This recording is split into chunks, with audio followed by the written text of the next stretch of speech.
Yo, my peoples, what's up? Welcome back to Shelf Stories, the channel that tells tales from games, books, and life. And also welcome to the One Stop Co-op Shop podcast.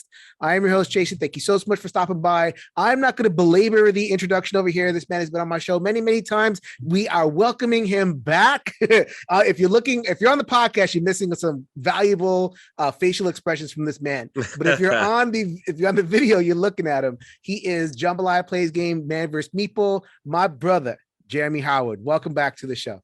Hey, brother, how you doing, man? Hey, party people, how y'all doing, man? I'm so excited to be back here. It's like that time of year. You know, people expect these lists from us, but I never get tired of making them because it holds us to something, right? Mm-hmm. And I can't believe people even care what we do. I mean, I'm not assuming that you care either, but yeah, right. I just feel like I just think it's cool that people even care what we think about this game. I mean, we just came back from PAX. So PAX East was last month, or PAX Unplugged, or whatever it was. Yeah. And it was the first. I mean, you're a superstar, so I'm not even gonna mess with you. But it was the first one where I went and I had the video. So like I've been there as a podcaster, but no one knew what I look like. Now people know what I look like, and now they're hitting me up. It's like, hey Jay, thank you very much for this, that, third thing. I'm like, you care? Wow.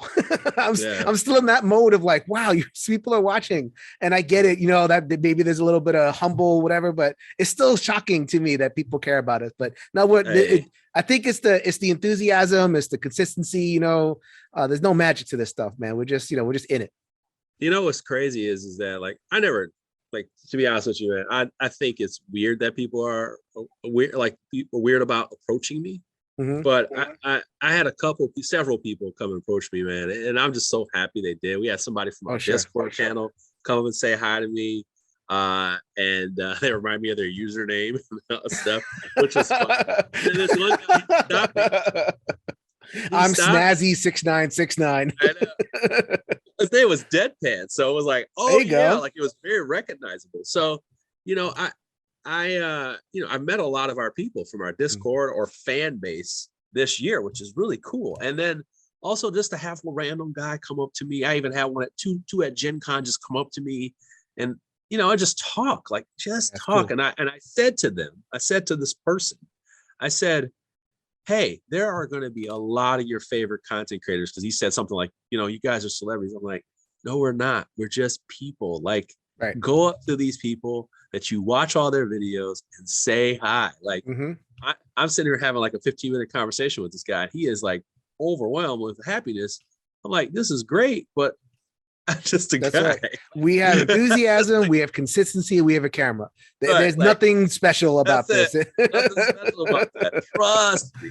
That's why I always good, man. It's all good. Say what's up. So, and we've been at this for a couple of years, man. We got, we started this up 2016, 2017. We're keeping it rolling. And in some ways, we're doing better than ever in terms of just the momentum and the relationships. And this is going from there, man. I love what you're doing. I love what you're seeing in Man vs. Meeple. It's great. And the squirrels. Follow this man on the social medias. The quokka? That's the one. The year of the quokka. Yeah. The quokka. So this year's the year of the quokka. Next year is the year of the panda, the red panda. So. Fantastic. Yes. All right. So we're going to do 2 episodes here to wrap up 2021 and look forward to 2022. This year, we're looking back. Top 5 solo for 2021. We love solo here on the One Stop Co-op Shop and the and Shelf Stories. Although I have to admit, Jeremy, I'm going to have to admit with you, my top 5 is all co-ops. I am starting to break up with solos. I got to admit it for you. Little sus. I'm getting to the point where I'm getting these games and there's a whole separate rule book for solo. So I got to learn 2 games in order to have fun. And my brain is like, I don't know how much longer I could do this. Thank you for being one of the One Stop Co-op, right? I'm because you're not a true solo player. It's still happening. Like I got my Lost Ruins of Arnak right over here. That's a solo game or something like that. I still got it. It's just like, oh man, these 2 rulebook things. But I got 5 cooperative games, and I know Jeremy got some solo on his list too. I don't know his list. You be able to go to. I think the Man vs. Meeple website, because before this one comes out, Jeremy will share both his top solos and the community's top solos. Is that right? Yeah. So we're going to have like a video that meshes it up. So it's going to be like my top 10, and then also some people's like random users, people that I've just crowdsourced, and then also content creators. So there's going to be a lot of interesting people. Some people who are not known for solo play are actually going to make a quick video about a game they played solo this year. You know, the pandemic has just brought on a lot of this stuff. At this point. So you have a lot of known people who never did it. I don't want to spoil it. There's people who have never do solo stuff, and begrudgingly they've actually fallen in love with it, and they won't admit it. After talking all that mierda before. Yeah, so I love that kind of stuff. I love it. I talk. By the way, that's pretty good. But before we get to the list, let's like, sum it up. This year, like, how has this year been? Last year, 2020 was a little bit dry. Like I had Adam Smith and Kevin Erskine on, and we spent the entire, we spent half of it talking about one game, Too Many Bones, because there just wasn't a ton that came out in 2020. 2021 hit me up, man. What do you think of the year 2021, just kind of as a whole? So here's the deal. Well, the reason why 2020 wasn't super strong, it was because a lot of games didn't deliver until January, February. Like January and February was so loaded with games that came in, that delivered from Kickstarter. And it's going to be that way this year as well. That are like dropping right now. And then next month, there are a ton of, I don't know what's happening. The boats must be letting these things out because they're doing extra before Chinese New Year. Like that's actually a real thing. It's Chinese New Year, like February-ish. So then they usually kind of shoot out a lot more stuff. I mean, like I just got returned the Dark Tower shipping notification. I just saw Townsfolk Tussle just is showing up on people's door. I just got this bad boy right here. I just got mine yesterday. Dude, this is how bad it's gotten. I don't even remember backing this. Yes. And here it is. I don't even remember. So it's like, hey, we're already at it. Like I got something back here. And I'm thinking to myself, like, when people get this wave 2 of this game, they're going to be blown. Their minds are going to be blown. Like, so it's all coming, and then it gets front loaded into the beginning of the year. We got to remember these things. So 2021 has been good because there have been a slew of like a year and a half. It's like a year and a half, solo type games, and then you also have the Euros that come off the back end of the year, and a lot of those have solo modes. So you basically have a good overlap 1 year further than it should be. So it's like, let's say you thought 2021 was a dry year. Well, that's probably because you didn't get any of the Euros from Essen. And then you have all this stuff on pre-order, and then you have all these Kickstarters delivering, and that'll all happen in January and February next year. So it's like, if you disagree with our list as being awesome, I totally get it. Like I totally get it. So this list represents kind of an overlap a little bit, but I tend to try to stay in 2021. Sure. Me too. Yeah. So it's gonna be interesting. Like when I got these videos back too for my stuff, I was like, oh, that's interesting. Like, oh, they picked that game because it came out super early in 2021. Like Dice Throne Adventures. If you told me that was your game of the year, well, it arrived in January, like literally the first week of January. So yeah, it's crazy. It's crazy that's like that. All right, man. So we're basically, there's like 18 months squeezed into 12 because of how everything got backed up and everything. And then we're going to get a spillover for next year. But we'll talk about next year in the next episode. Let's talk about this past year, 2021. Ooh. So here we go. We're going to go top 5, and I'm going to let my man go first. We're going to go number 5 solo game of the year. I know it was hard to narrow the list down, man. We could be here forever. I got to be like, no, 5. It's late for me. This was so close, and I had to flip-flop between 2 games. Wow. I'm looking at this right now. I might flip it right now. No, I'm going to keep it at number 5. We'll talk about the game that I'm flipping on. We'll see. It's going to be Role Player Adventures. Player Adventures. I've only played it solo.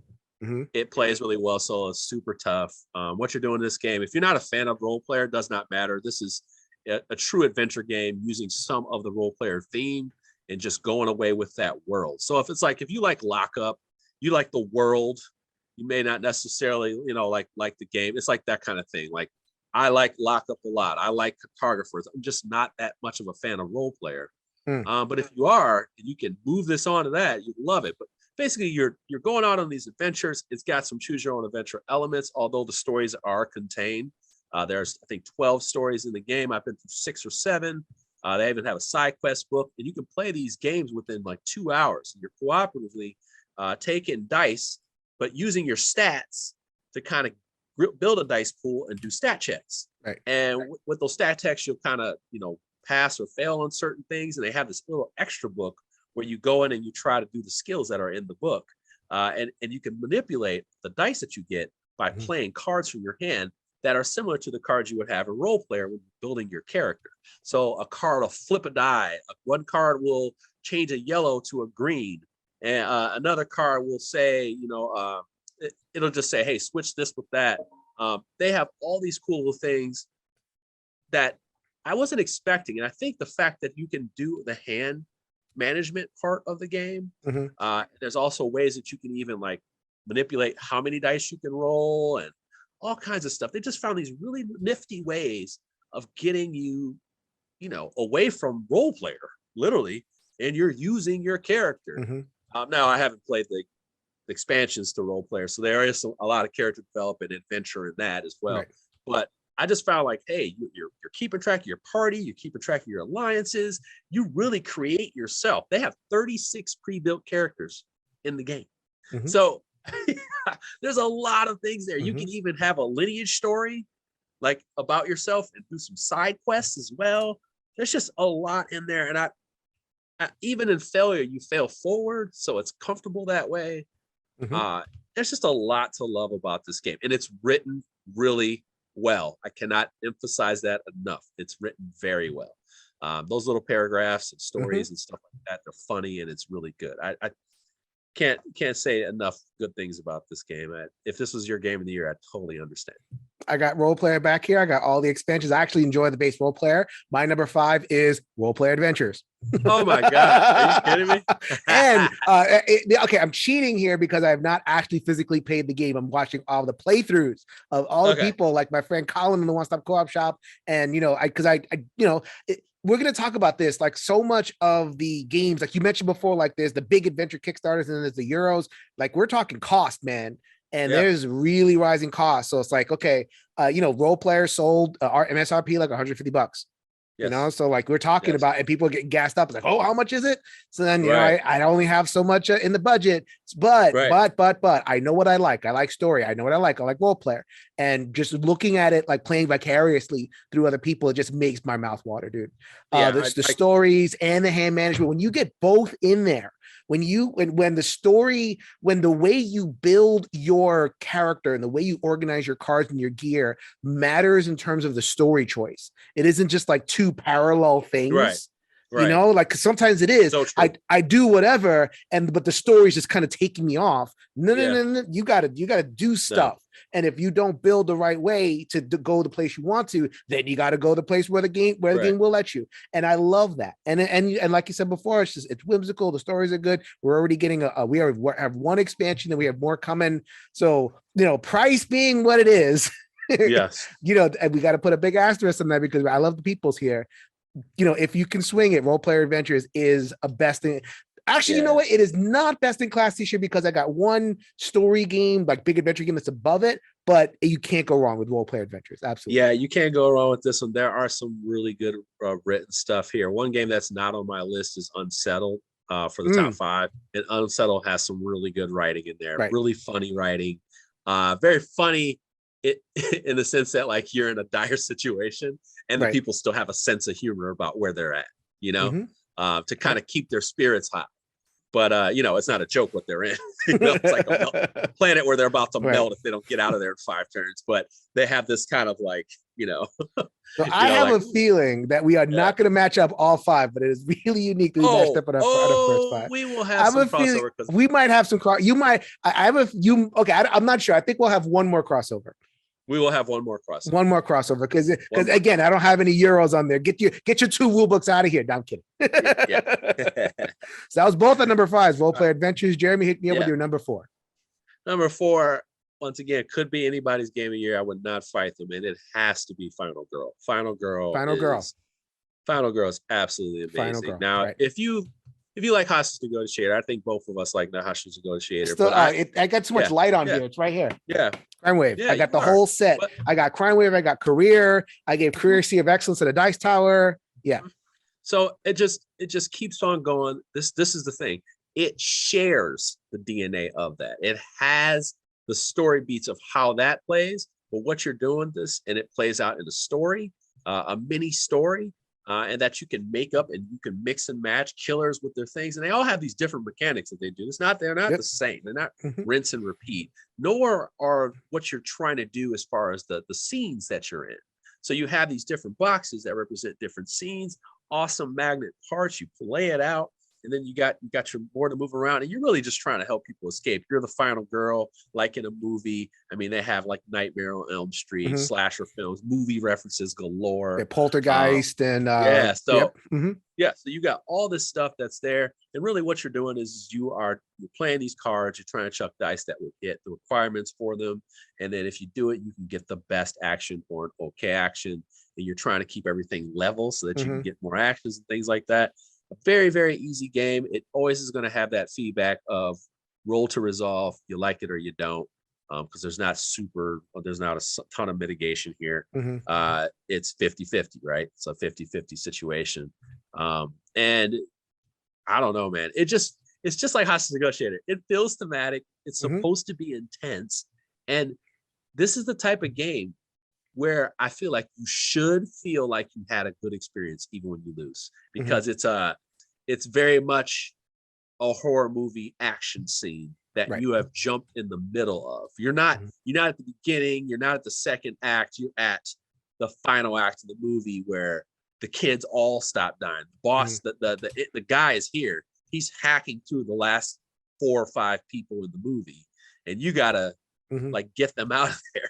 Like that's kind of how it is. It's like, get out of here and save yourself at the same time, or you got to go back in there and finish him off before the whole movie ends and stuff. So I like that's those elements are in the game, right?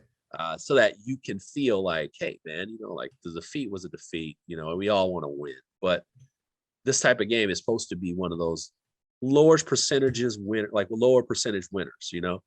so it feels good when you win. This one was my number 6. Right, it was right there. So then with Final Girl, and it's funny, like we don't have a lot of board game horror.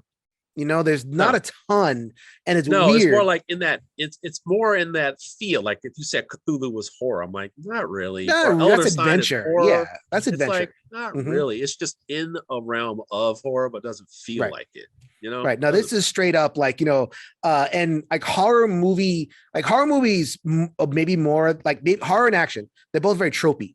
Like you have your like, your invincible killer that you find the weakness and you can kill him later. And you have your dumb, random people who just wander into the room with the killer and all that kind of stuff. And you have, and these tropes that go into movies. So that's what makes a port to a board game kind of easy. Like you're not telling this super complicated story. You're trying to like repeat the tropes, and Final Girl does more to repeat the tropes than I mean, all of them, every single horror trope you can think of. In one thing you can have a golf cart and you can ride the golf cart into the killer. It's got the hokey stuff. Like how silly can we get? It's there. It's there. Okay. It's all there, and I still need a little bit more time with it, but I mean, it's gonna stick around it's gonna stick around. Like if Hostage Negotiator goes, it's better than Hostage Negotiator, and Hostage Negotiator is still there, so that should tell you all you need to know. Right, and I would just say it does put Hostage Negotiator to bed, but Hostage Negotiator is fantastic. Right. See, to me, it's different because like it's just cards, and so I'll play with the just cards, and I like the career mode, so it just gives me something different. And Final Girl gives me something different. I got both in my life. I mean, there are a lot of people that are going to be like, okay, buy a Hostage Negotiator, which is fine, but I got room for both. That's my jam. Both in my life.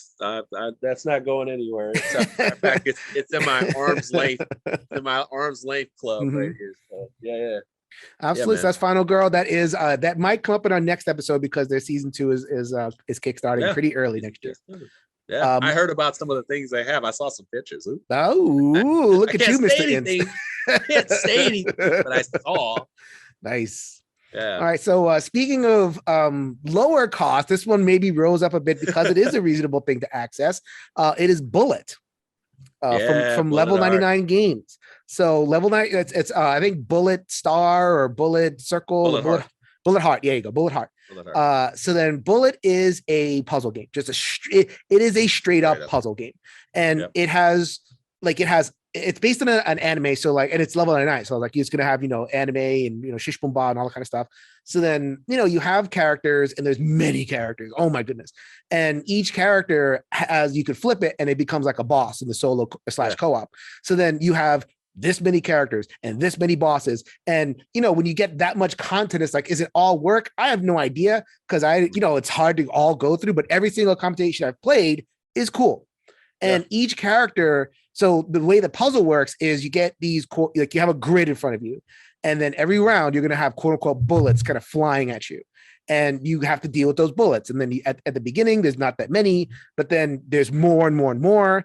And you have to kind of just play your cards and deal with the bullets, and it's just a really rich, satisfying puzzle.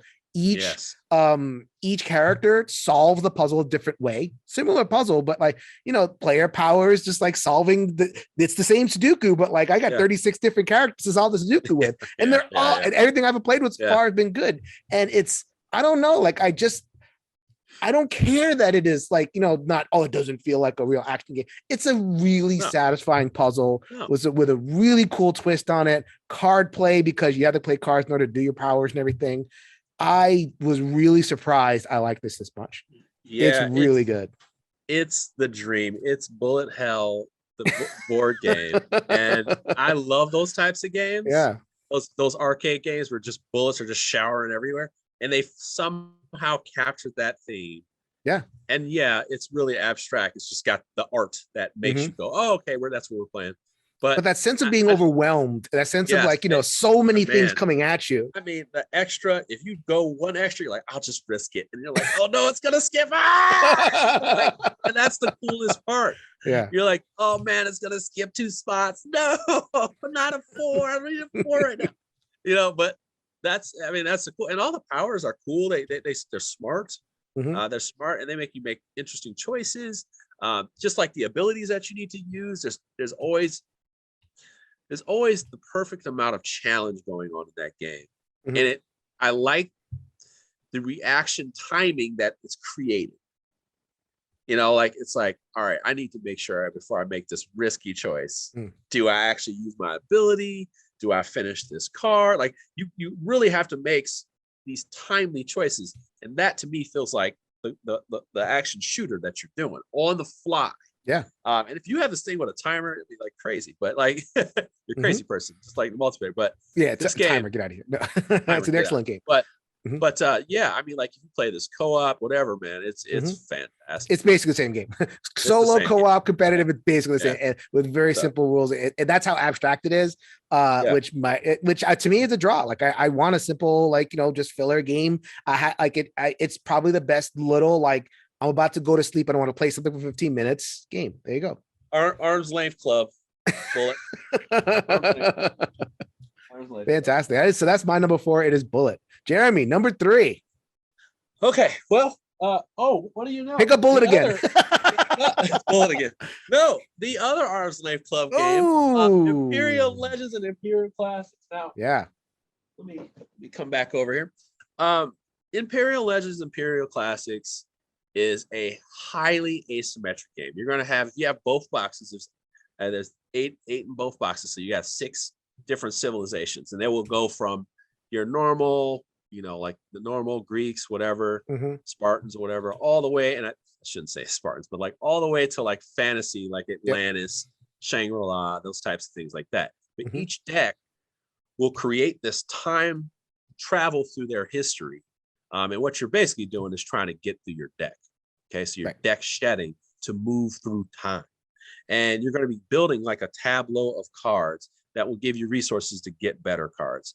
And then when you get to the part where you're, in the more modern version of what they're doing, then you'll have these more awesome cards to score points with.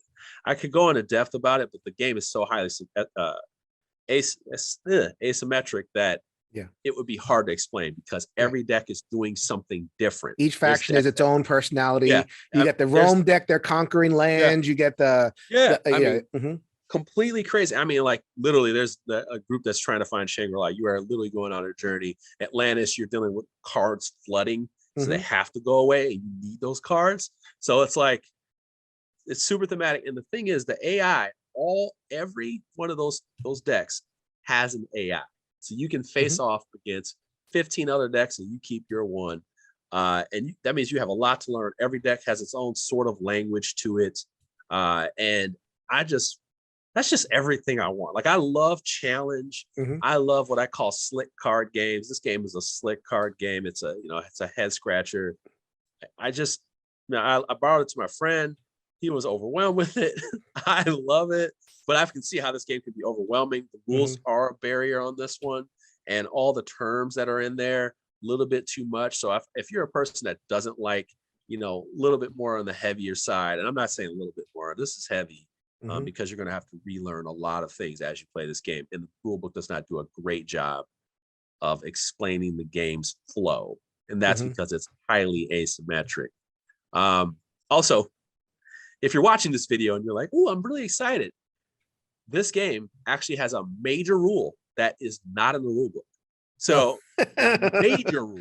Right. So make sure when you buy this game, go look at the FAQ, and it has to do with the unrest card, because if you don't, you will lose almost every time, because the AI will always have something to do with that unrest. So just make sure you know that. Look up that rule, because Lord, it stinks if you don't. It don't. But yeah, I got my cards laminated. I got all this stuff laid out. I love that game. I absolutely love it. Another a cost-effective game.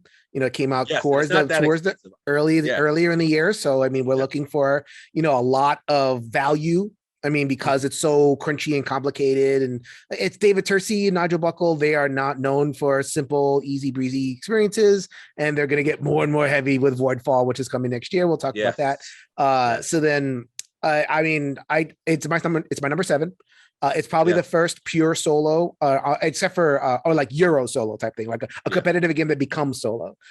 So then, and one of the only ones on my list at all.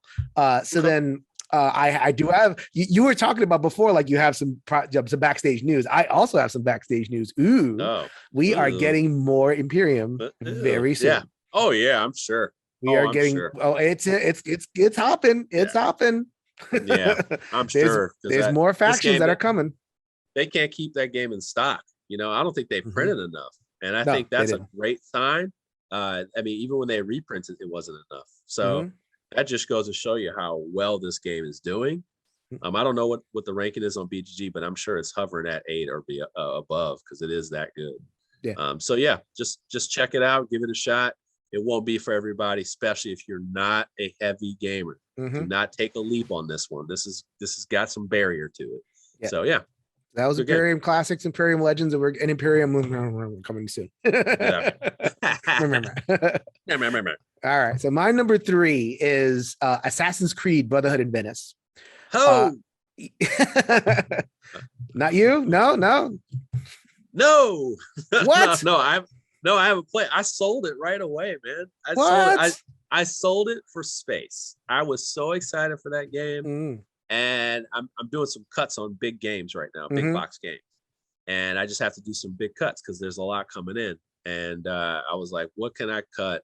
And that one I had just received. I took it out the wrap and I looked at the box and I said, I gotta let this one go. I was like, I gotta let this one go. Well, I mean, I sold that game in like 10 minutes. It's a big, heavy game. It was like, yes. It's a big, heavy game. It's a big, heavy box, but 3/5 of the box are minis. And that even for like a minis player, that's a lot of minis. It really is. No, that was my thing. When I saw all those minis, I was like, it's a lot. It is based on Assassin's Creed, and Assassin's Creed, one of my favorite video games. It's also based on a game called V Sabotage, used to be called V Commandos. I like that game well enough that I made me interested for this game. You can definitely tell that everything that V Commandos did, which is like this very kind of lower weight stealth action game. The previous game had a military theme. This one has obviously the assassin theme. So many lessons were learned, and the gameplay is so much better. There is tools. You get lots of toys, assassin toys. I can go into a little hay and I can murder somebody. And the whole game is like a puzzle stealth game.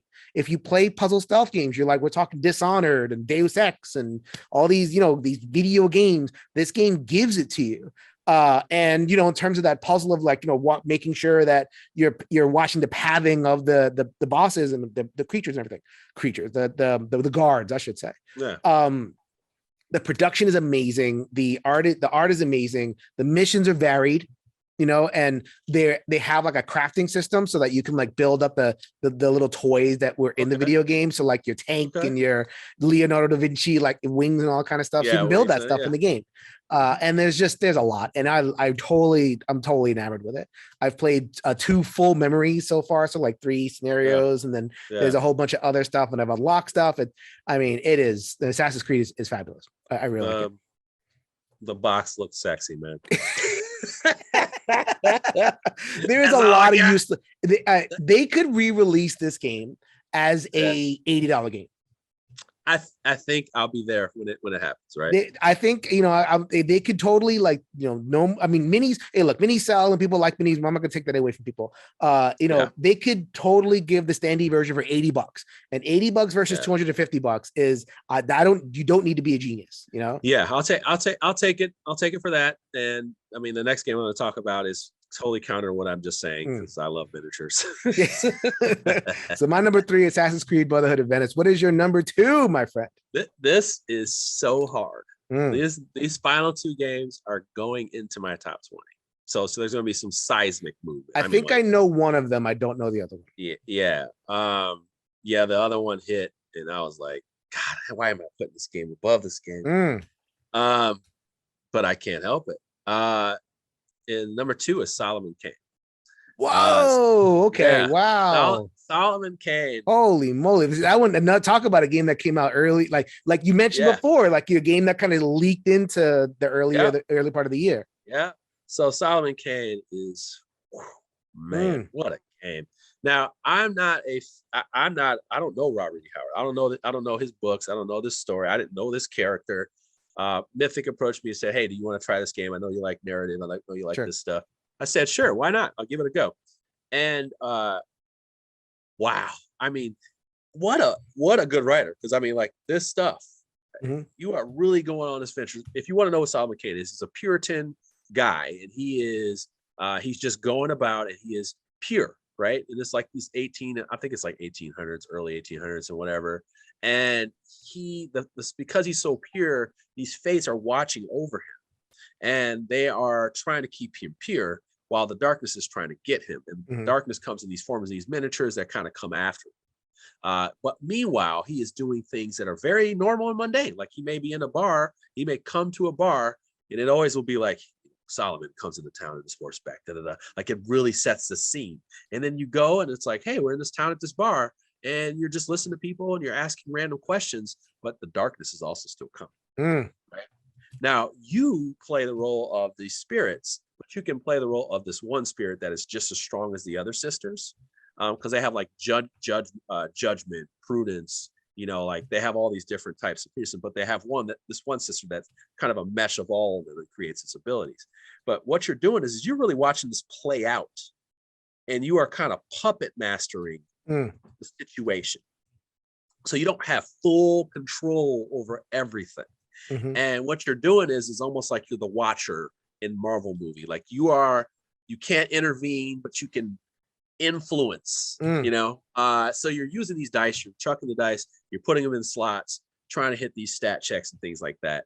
But once you do, it's played out in these cards that give you all these different types of interesting choices, and you're trying to create light so you're the most powerful, so you can do some better actions.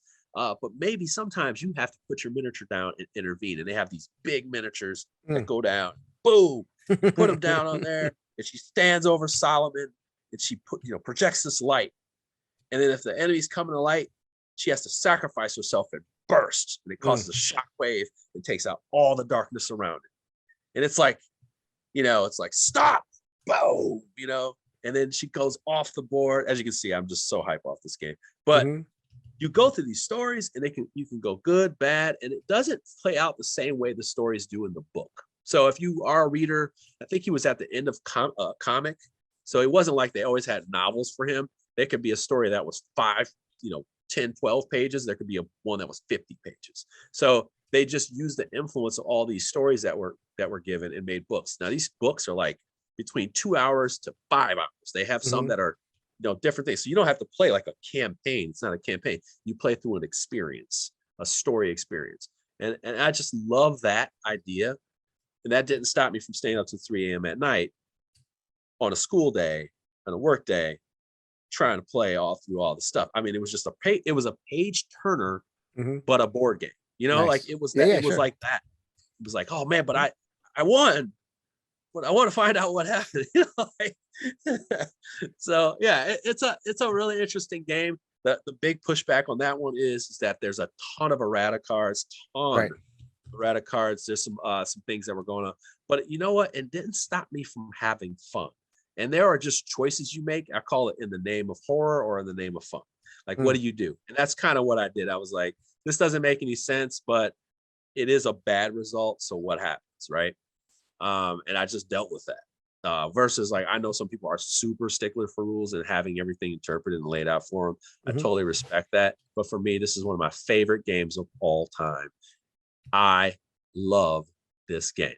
I've had it on my floor sitting there the entire year. I haven't had a chance to play it because there's too much other stuff going on. And if it isn't in the review queue, then it kind of bumps down. But like this is one of those games where it's like I gotta get somebody who's passionate about it and have them kind of experience it together, because that will get me hyped up. I need to get hyped up for this, man. And you're hyping me up. I'm looking at it, I'm like, hey, man. You could. I think some people are gonna need a buddy to play with first. But once you know how to play it, you'll break it out by yourself and you'll be like, ooh, I can do this. And that one sister is powerful enough to handle her biz, like handle the biz. Whereas if you have other ones, it's kind of hard because it's got a really interesting pass dice system to it, which is not created with the one. So it's like one is better at talking. One doesn't want to talk. So it's better at fighting. The other one is better at exploring things. So then there's an explorer one. So they add these little light, and then add dice combinations to do stat checks. So, and by the way, like the combat, although it's card combat and you may see some of the same cards, one of my favorite parts about this is when you get the stat checks, you go through the deck and find another card and they'll be like, Solomon Kane jumps on the table, pulls out his rapier and thrusts the guy with in the heart. This one guy, he turns back and he eviscerates this other guy. Like, whoa, like there's some really graphic, explanations that are written really well on these cards. I was like, man, this is a great game. One of these days, man, if this is truly that high, I'm pretty sure that we'll make some time for it. Anyway, and I got to make some time for it. Someday it's got to come off my floor. So my number 2, you actually already mentioned, it is Unsettled. Oh, how about that? It is Unsettled. Let's talk Unsettled. I am not a space guy. I'm a fantasy person. That's my jam and everything. So when space exploration doesn't automatically kind of appeal to me as a gamer. It has to be good. Unsettled is that good. It is a adventure survival type game. So, I think of it like, it's not the same as Robinson Crusoe, but like in terms of you don't have much and you don't have much to go on. And you have to go to, it's a grid map and it's all different modules and different like characters and different scenarios in the different modules. So like each planet is a separate thing. So then you go to the planet each planet is a situation. It's a situation. It's like the planet of the mushrooms or whatever it is. And you know exactly what you're getting when you're a planet full of mushrooms. So then you mentioned before the writing is super tongue in cheek. The writing, I would say, is like very kind of gallows humor. Yeah. So like you're screwed, but let's just kind of have a good time. The mother alien has implanted itself in your brain and is now hatching eggs, but it's all good. Dude, some of the you're getting to know the mother, the children. Dude, some of the explanations on the cards are just amazing. They're just absolutely just great, genius, silly writing.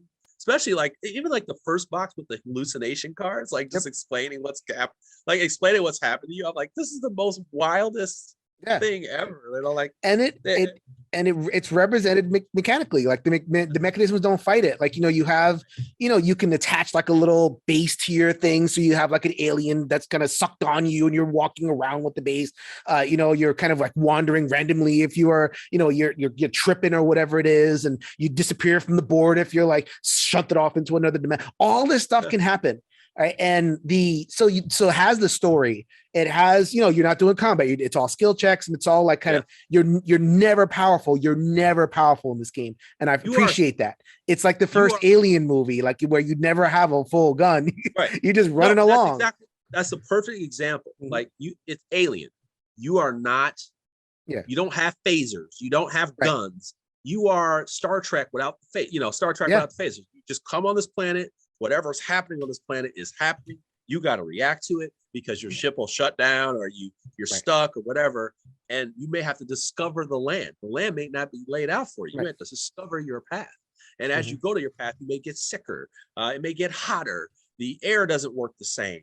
And all these things happen, and you can investigate. You don't even have to investigate. You can just discover these things. And each box has these beings, these things that you just discover.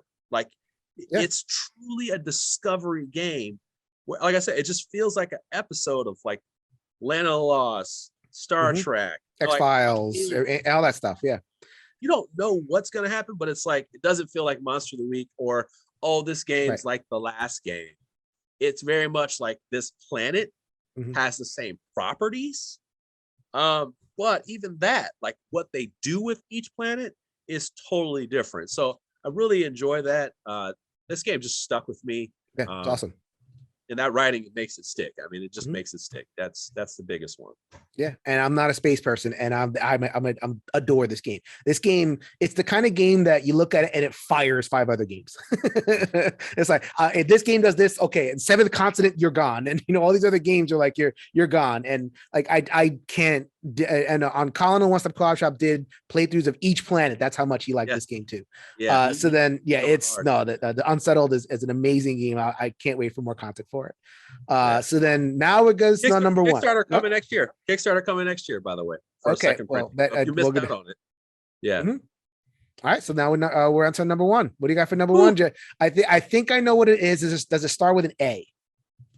Yeah. Okay. Good. If you follow me on social media, I've been playing a game a lot. This game is making me jealous. It ran under my radar, but it is making me jealous. What is it? Interestingly enough, the game is Ark Nova. So Ark Nova, I've had since Essen, and I knew about it in August. Is that in the background right there, behind your left shoulder? Yeah. There it is. It was on my radar in early August because I had found out through the distributor like this kind of game or whatever, and I was like, oh, okay, I'll take a look at it. Somebody had posted a prototype video, and I was like, oh, this sounds very interesting. And then I asked the publisher at Gen Con about it. He was like, how do you know about that game? And then and then he was so excited. He was like overwhelmingly excited. But don't get me wrong, publishers love their games and stuff, but he was like losing his mind talking about this game. And I was like, oh, now you got me all excited. And man, talk about live up to the hype. This game can be pushing into my top 10. I don't think there's anything wrong with this game. What are you doing? What is it? So I'm serious. Like, I don't think anything's wrong with the game. So in this game, you are trying to build a zoo. And in the box, you have these different zoo maps. You actually have up to 8, I think. And they all have different abilities. You can start with a base one, kind of a easy start one. And then they have different ones with abilities on them. And what you're going to be doing is, this is a grid. So it's got a whole bunch of different setups on it with rocks and water. And what you're doing is taking these action cards. If you played Civilization New Dawn, it has a 5-card row, and then it has the ability. So 1, 2, 3, 4, and 5. Well, you take these different actions, and wherever the card is, that's the power of the card. So if you have a building, you can build a building to the a 3-size building or less if you pull it from a 3. And then you take that card out, slide all the way to the end, and put it back in there. So basically what you're doing is you're trying to make these animal cards. The only similarity to Terraforming Mars that this game has is that it has all these unique cards, and it feels familiar, but it's not. It's just something that people constantly compare it to. I totally get it, but Civilization of New Dawn is definitely something you compare it to. It shares the exact same mechanism, but and this game's not doing anything new. It's just a combination of how it comes together. But you're buying these cards, you're trying to create icons. The icons are trying to match up so you can buy more animal cards. And you also have these goals that you need to meet, but you're also trying to build partnerships with organizations and associations to make sure you have enough conservation points, and you can also buy cards for cheaper and things like that. The thing is that since there's I think it's 211 cards total, they're all unique. So your game will never feel the same. And every card you discard, you will never get back. You won't have access to it. There's not one card that says go to the discard card and grab something. I don't think. I can't remember. But I haven't seen all the cards. So that's the thing. So I haven't seen all the cards. In all my plays, I don't think I've seen all the cards. So I've been playing this game nonstop. I mean, like, I play this game. I say I play the game twice a week, but I think I might play it 2 to 4 times a week. Nice. So and there's a digital version. So if you don't have it, you want to find out what it's like. Well, on Tabletopia? Yeah, on TTS, and it's perfect. Wow. It's perfect. It has the base map on there, so you don't have to worry about how do I pick maps or whatever. Just it's got the base map. It's scripted, so you can try it. It takes about an hour and a half to play. It's going to take you about 30 minutes to learn the whole game. You can even watch John Gets Games instructional video. He does it digitally, so he can walk you through everything, so you can see how it's moving on the TTS version. And I followed it. I read the rules, but then I went through it with him, watching the video. So I was like, oh, okay, doing this, and I just learned it, and then I just kept playing it. And like, you're never going to play it right the first time. This is not a light game. This is not a light game. There's a lot of cards to interpret. You got conservation products that interpret a certain way, sponsorships that give you instant activations, and then in-game scoring. You got 2 tracks, a peel track, and then you got the other track that's trying to cross each other, so you score points. If you played Rogers of the Ganges, where the 2 icons have to pass each other, well, you have one that's going to be slower to build, which is your conservation, and you have one that's going to be the peel that as you play more animals and combo more animals, you'll get more appeal. The conservation is a little hard to dig out until you start dedicating more time to it. But eventually they'll cross, and how far they cross apart, it will be your score. You want to have a positive score. Nice. It's a very hands-off game anyway. So if you're playing multiplayer, there's 10 cards in the entire deck that have player interaction. So it is multiplayer solitaire for what it's worth, which is why it's a really good solo game. 6 rounds. You're playing by yourself. The AI is not taking anything from you. And you're just having an awesome time solving the game this time. You have Lost Ruins of Arnak also back there. That game showed that you don't have to like innovative. It doesn't have to be like blow away new thing. Just do what it does super well. And sounds like Arc Nova is kind of going down the same route. You've played it before, but you just want the cute minis and the building of the zoo and the card play. You want all that stuff in a really tight spot. Sounds like Arc Nova. People are going gaga for it. Like, it's not just you. It's a whole bunch of people. They're like, oh my God, I can't believe this.